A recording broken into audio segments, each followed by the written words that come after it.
Welcome to all. In this video we will see the concept of understanding the protected members as well as some programs along with the importing the packages. So in the previous video I have just given introduction to the packages, how exactly packages are there and why you require packages.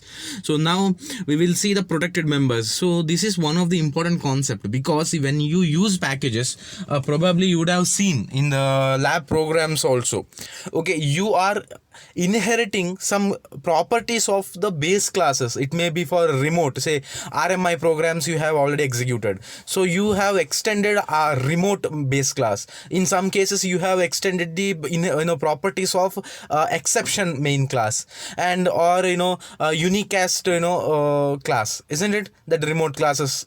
So you have extended all those unicast object, it may be, or it may be for remote class, it may be for exception class. So you have inherited the properties. So when you use packages, definitely you are inheriting some properties from the other classes. At that time, in that class, if you have some protected members, how exactly you can deal with that, you have to understand. Because if the the variables or members are private, definitely you cannot inherit the property, or you cannot inherit them.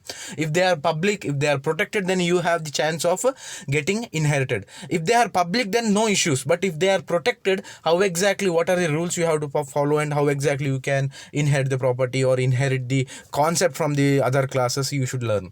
Because in the previous concept also I have given one table, isn't it, where you had the differentiation between public, protected, private, as well as one default access modifier or access specifiers, isn't it? At that time you have seen, so I have given one table. So I asked you to understand the table. So there is no other option. If you understand the concept, it is well and good. Otherwise you have to by heart that table. No other option. Because I don't support by hearting, but you have no other options at all. Because if you don't know the differentiation between or difference between public, private and protected mainly, then you are not good at actually to deal with the class. Because inheritance is one of the important concept, isn't it? So inheritance, as well as taking the or declaring the variables along with some access specifiers, everything has to be understood.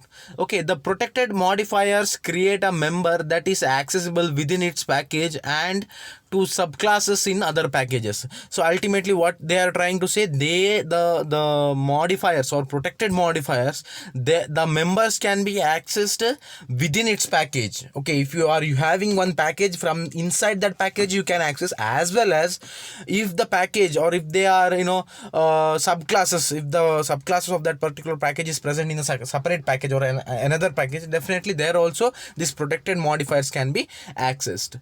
Okay, thus the protected member is available for all subclasses to use, but it is still protected from arbitrary access by code outside the package. So when you have the package, so from outside the package or from outside the concept, if you're not having the subclasses, or if you're not inheriting, then you don't get that particular option.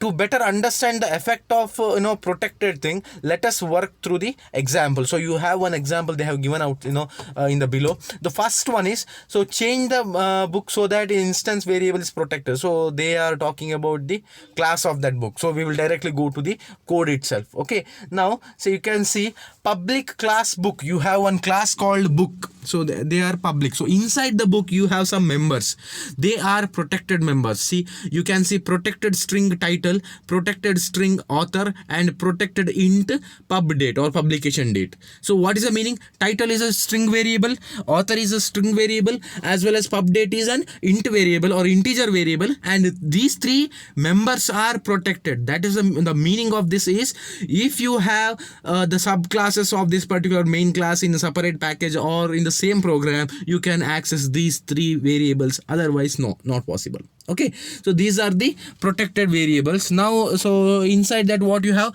public book followed by string t, string a, string d. You have one constructor where you are having three parameters, T, A as well as D. That is nothing but title, author as well as date. So this constructor is being invoked when you create the object in main class. Okay, that is how it works. Fine. Now you are initializing the value of T, A, and D to title, author, and publication date. Okay. Now after that, what you are going to do? You have one method inside the class, that is show. Okay, public void show. Now there you have system.out.println of title, system.out.println of author and publication date, as well as one new line. Fine. This is possible.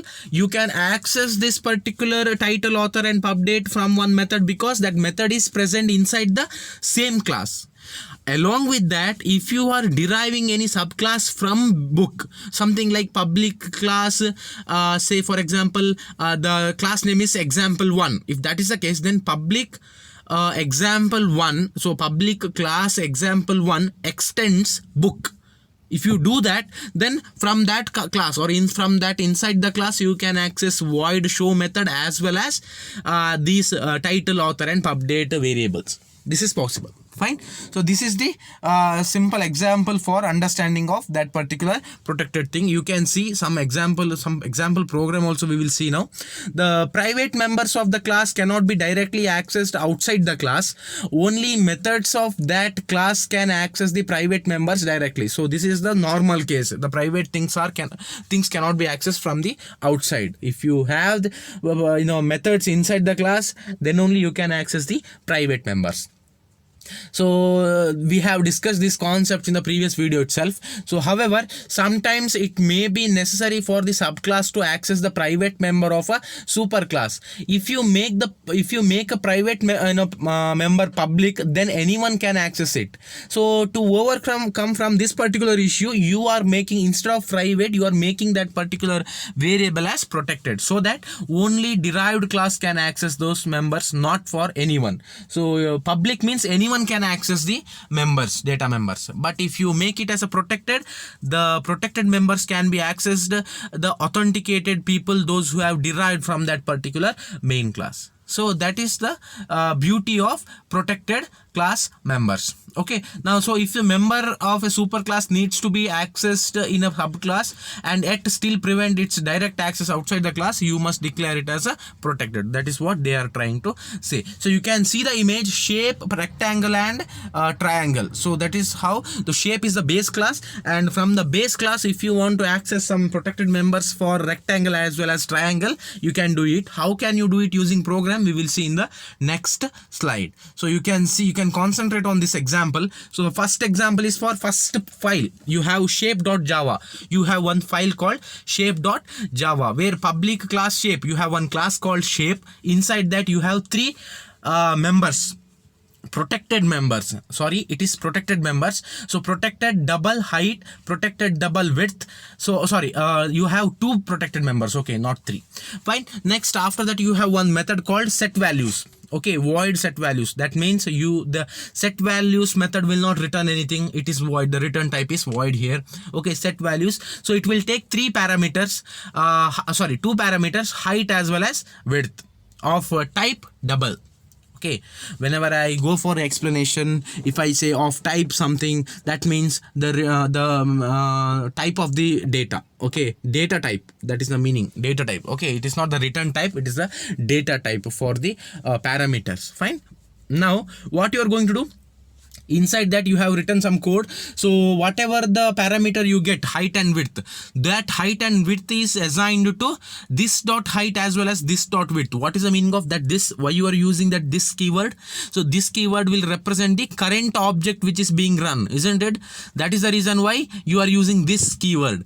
Whenever you use this keyword, that directly means the current object from which you have invoked that particular method, that variable or that memory space will be get activated. Okay, that is the meaning. Fine. So the second file is rectangle.java. Okay, the first file was shape.java. The second second file is rectangle.java, where you have a class called rectangle, which will extend the properties of shape.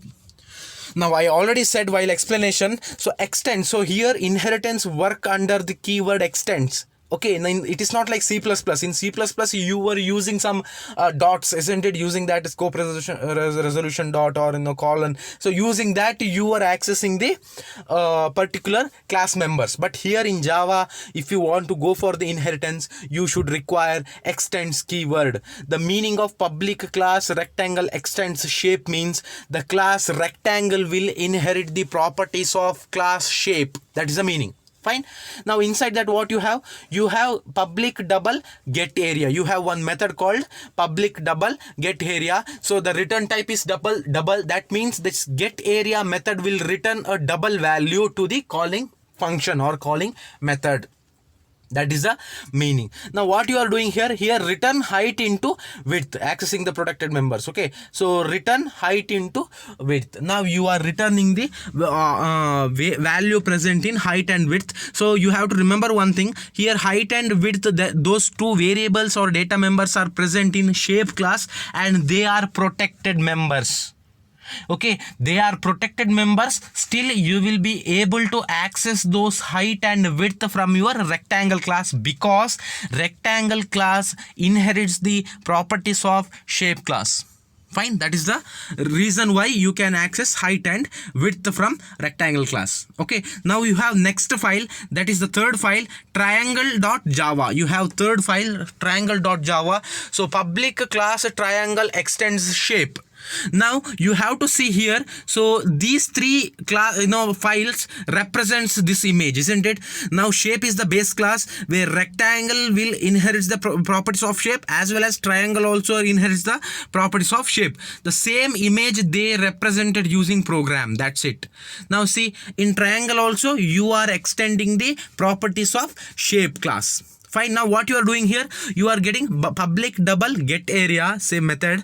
So return height into width by 2. What you are doing here, you are returning height into width by 2. Fine. Now how exactly you can do this? The height and width, those two variables are present in the base class called shape. You are extending or you are inheriting the properties of base class called shape for the triangle class also. That is the only reason why you can be able to access height and width from your triangle class. Fine. This is how it works. This is the third file. Now in the fourth file, that is a main file or driver code, you can say driver code or main code. So what you are going to do here, so you have one class called test program. Inside that you have main method. Inside the main method you are creating the object for a rectangle class. Now you have created the object with the name rectangle for rectangle class. You are creating one more object for triangle class with the name object name triangle, and then using rectangle dot set values you are setting the values 5 and 4 for height and width. And using the second object, triangle object, you are setting the values 5 and 10 for which work. So you are creating this particular triangle value for again height and width. You have to remember one thing, both the classes rectangle as well as triangle is extending the inheriting the properties of shape class. That directly means rectangle will have one copy of height and width, as well as triangle will have another copy of height and width. That is the reason why you are not overwriting the values for height and width. Separate copies of height and width will be available for each object. You have to remember this. Now don't get confused. Definitely you will get confused, isn't it? See, in the first line you have seen rectangle dot set values 5, 4. Now I already said while explanation I have said 5 will sit in height and 4 will sit in width. Now in the second line what you are going to do, using triangle object triangle dot set values you are passing the value 5 and 10. Now definitely you will think, so how exactly it is possible? So this is possible because you used this keyword in the shape class, isn't it? This dot height, this dot width. That is the reason why a separate copy, the values will sit in separate memory location. Because when you use this keyword, that is nothing but the current object which you are referring. Now in the first line rectangle object it will think, for the second line it will think triangle object. That is the reason why separate copies of height and width will be there, and in the separate memory location you are keeping 5 and 4 as well as 5 and 10. Don't get confused. Fine. Now after that, what you are going to do, you are going for system.out.println area of rectangle. From there you are calling rectangle dot get area function, get area method. And in the second concept, what you are going to do, you using the triangle object, you are calling triangle dot get area. So separate values will be printed for the system.out.println, because you are referring again first reference from rectangle object, the second reference from triangle object. Separate memory location will be there, separate copies of data for height and width will be there. Based on that, the corresponding values will be printed on the monitor. Fine. If you have the system, I request you to create separate 4 files like Java rectangle.c or Java shape.java, triangle.java, as well as test program.java. Try to execute this program. You don't require any background connections or any errors you won't get, because you require only terminal and JDK has to be installed in your system. That's it. Or you can go for online. In online I don't think it is possible, because creating separate 4 files, I don't know whether they give that particular functionality or not in the online compilers. So if you have the system, please try to execute this program. If you want to experiment on this code, you can experiment on this code. If you get any errors, directly get the screenshot to me. I will resolve it and I will help you out with the programming. Okay, but you have to start programming, you have to start typing the program, you have to start the execution of these programs to get the idea of programming. Fine. So next thing is importing packages. Okay, now given that packages exist and are a good mechanism for what is that? Compartmentalizing. The meaning is, so if you want to make it as a compartments, each and every thing, so if you want to keep it as a chunk, that is the meaning. Don't get, if you are finding difficulty to understand the concept, I will explain in a simpler word. So ultimately what they are trying to say is, if you have some complex code or complex set of classes, as well as if it is a package, or if you have a complex concept, that time you can keep it as in a chunks. You can keep those codes in a blocks, so that you can make use of a particular block for your work. Okay, now that block or chunk is called as packages. The terminology they have given like that. Okay, so they have, that is the reason why they are talking about compartments. Okay, so using compartmentalizing, how can you do that work? That is the reason why they use that word compartment concept. Fine. Now you see diverse classes for each other. It is easy to see why all of the built-in Java classes are stored in a package. Okay, now built-in classes are stored in a package because if you see in Java, you have so many built-in classes. If you bundle everything in one package, then it will be very difficult and it will be very time consuming to load in the program also.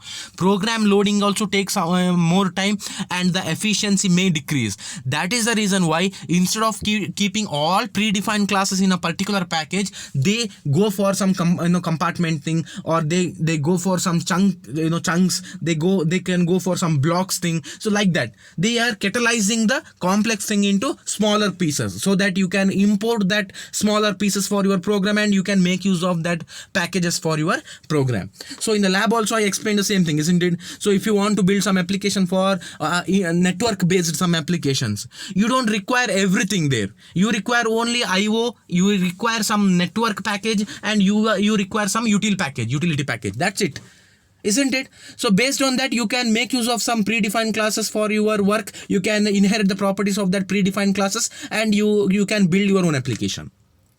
Fine. This is the best example I can give for importing the package of that first point. The second point is, there are no core Java classes in the unnamed default package. All of the standard classes are stored in some named package. So there is nothing concept like unnamed package. Everything is stored in a named package, because using that name only you can extend it or you can import it for your program.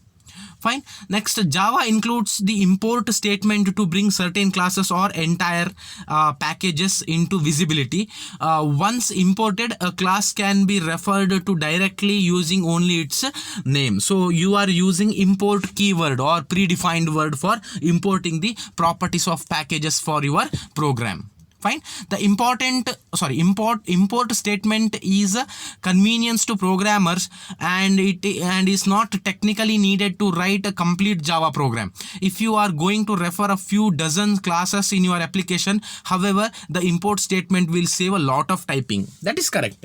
So if something is ready made, if it is already available, you don't require to write each and everything from the scratch, isn't it? From the starting point, you will never write it. Correct. I have given one example of that cooking, isn't it? The something is already prepared in the kitchen, then you don't require from the start. In the lab only, I have given one example to you all.